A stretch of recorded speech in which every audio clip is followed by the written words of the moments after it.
Assalamualaikum warahmatullahi wabarakatuh. Alhamdulillah rabbil alamin. Wassalatu wassalamu ala asrofil anbiya'i wal mursalin wa ala alihi washabihi ajmain amma ba'du. Yang terhormat Ibu Hani Hidayati SPDI MPD selaku dosen agama Islam dan teman-teman semuanya yang saya banggakan dan saya cintai. Pertama-tama, marilah kita panjatkan puja dan puji syukur kehadirat Allah Subhanahu wa Ta'ala yang telah melimpahkan rahmatnya kepada kita. Salawat serta salam semoga senantiasa tercurah kepada Nabi besar kita, Nabi Muhammad SAW. Saya di sini ingin menyampaikan materi tentang Islam dan pandemi. Islam dan pandemi, Allah Subhanahu wa Ta'ala menjadikan akal sehat, logika, dan ilmu sebagai perangkat untuk menginformasikan sekaligus mengonfirmasi keberadaan substansi dan jati diri manusia. Ketiga entitasi tersebut mengataskan bahwa substansi dan jati diri manusia tidak lain hanyalah seorang hamba Allah yang telah menciptakannya, mewujudkan dan menghidupkan mereka di alam semesta yang telah ditundukkan oleh Allah Subhanahu wa Ta'ala demi untuk kemaslahatan hambanya.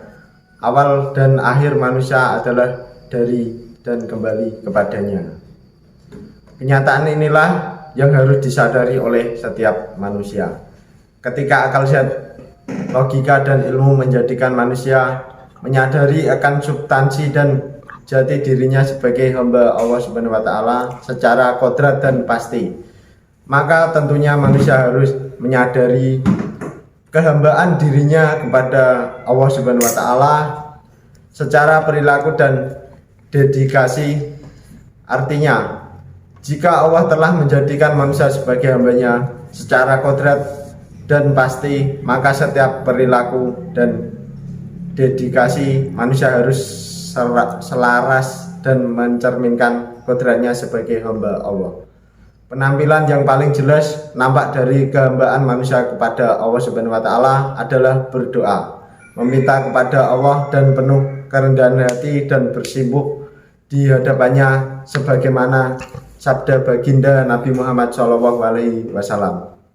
Jika setiap insanmu bersumpah dan memohon kepada Allah Subhanahu wa Ta'ala dengan penuh kerendahan hati, meskipun berlumur dosa dan menanggung beban kemaksiatan, maka mereka justru telah menampakkan penghambatan mereka yang menjadikan mereka mendekat kepada Allah dan mendapatkan potongannya darinya. Kita selaku hamba Allah diperintah untuk selalu memohon dan berdoa kepadanya dan bersimpuh di hadapannya dengan penuh kerendahan hati.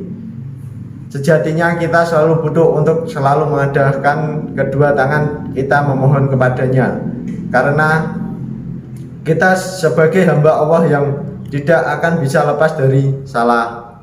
Pertama, keadaan yang penuh dengan kenikmatan, kesehatan, dan terkecukupan, yang tentunya dalam keadaan ini kita harus masih merasa butuh kepada Allah dan memohon, bersimpuh, dan berdoa kepadanya agar supaya Allah berkenan melanggengkan kita dan keadaan yang seperti ini.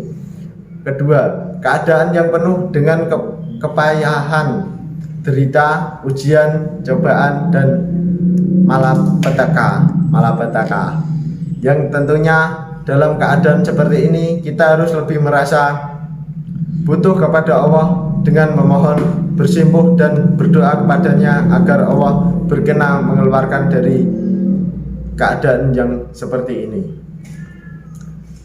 Kedua keadaan tersebut yang seharusnya kita pahami sebagai refleksi keberadaan manusia yang sejatinya memiliki substansi dan jati diri sebagai hamba Allah Subhanahu wa Ta'ala yang tidak bisa lepas dari butuh kepada Allah Subhanahu wa Ta'ala dalam keadaan apapun. Refleksi seperti inilah yang seharusnya kita implementasikan dalam kehidupan kita saat ini yang sedang membersamai ke pandemi. Sebagai hamba Allah secara kodrat dan pasti, tentunya perilaku dan dedikasi harus selaras dengan kodrat sebagai hamba Allah.